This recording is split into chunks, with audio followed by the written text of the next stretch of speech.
Right now ভারতীয় গণমাধ্যমের সূত্র থেকে শোনা যাচ্ছে যে বলিউডের ভাইজান খ্যাত তারকা সালমান খানকে আগামী দিনে মালায়ালাম নির্মাতার সঙ্গে কাজ করতে দেখা যাবে।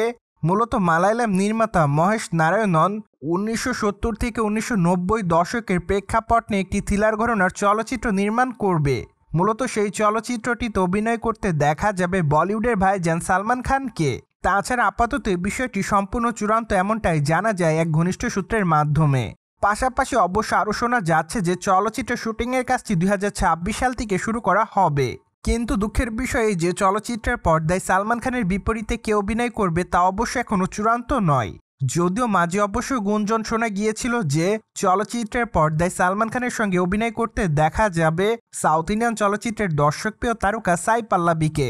যাই হোক, এই বিষয়টি নিয়ে অবশ্য নায়িকা কিংবা চলচ্চিত্র নির্মাতাদের পক্ষ থেকে এখনও আনুষ্ঠানিক তেমন কোনো বক্তব্য আসেনি।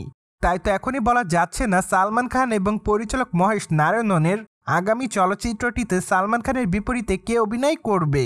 প্রসঙ্গত বর্তমানে বলিউডের ভাইজান সালমান খানের হাতে বেশ কয়েকটা চলচ্চিত্রের কাজ আছে। তার মধ্যে থেকে অবশ্য বর্তমানে তিনি অবশ্য ব্যাটল অফ গালওয়ান চলচ্চিত্রের কাজ নিয়ে খুবই ব্যস্ততার মধ্যে। চলচ্চিত্র শুটিংয়ের কাজ অবশ্য লাদাখ থেকে শুরু করা হবে। তাছাড়া একটা না 50 থেকে 60 দিনের মতো এই চলচ্চিত্র শুটিংয়ের কাজ করা হবে। মূলত এমনটাই জানা যায় চলচ্চিত্র নির্মাতাদের এক ঘনিষ্ঠ সূত্রের মাধ্যমে।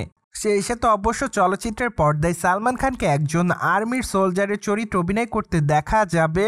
পাশাপাশি অবশ্য চলচ্চিত্রের পর্দায় চীনা সৈনিকদের সঙ্গে লড়াই করতেও দেখা যাবে সালমান খানকে। এমনকি অবশ্য মাত্র কয়েকটা দিন আগে চলচ্চিত্রের প্রথম পোস্টার প্রকাশ্যে এনেছে চলচ্চিত্র নির্মাতা সংশ্লিষ্টরা। সেখানে অবশ্য সালমান খানকে ক্ষতবিক্ষত চেহারায় দেখা যায় আর্মির পোশাকে। পাশাপাশি ছবি দেখে এইটুকু বোঝা যাচ্ছে যে ছবিটি কোনো যুদ্ধের মাঠ থেকেই তোলা। তাই তো বলাই বাহুল্য যে ব্যাটল অফ গালওয়ান চলচ্চিত্রের মূল প্রেক্ষাপটটিই থাকবে যুদ্ধ। যাই হোক, এখন শুধুমাত্র অপেক্ষার পালা, কেননা তার আসন্ন চলচ্চিত্র ব্যাটল অফ গালওয়ান 2026 সালে মুক্তি পাবে। তাই তো তার নতুন এই চলচ্চিত্রটি দেখার জন্য বর্তমানে তার সকল ফ্যানরা অপেক্ষাতেই রয়েছে।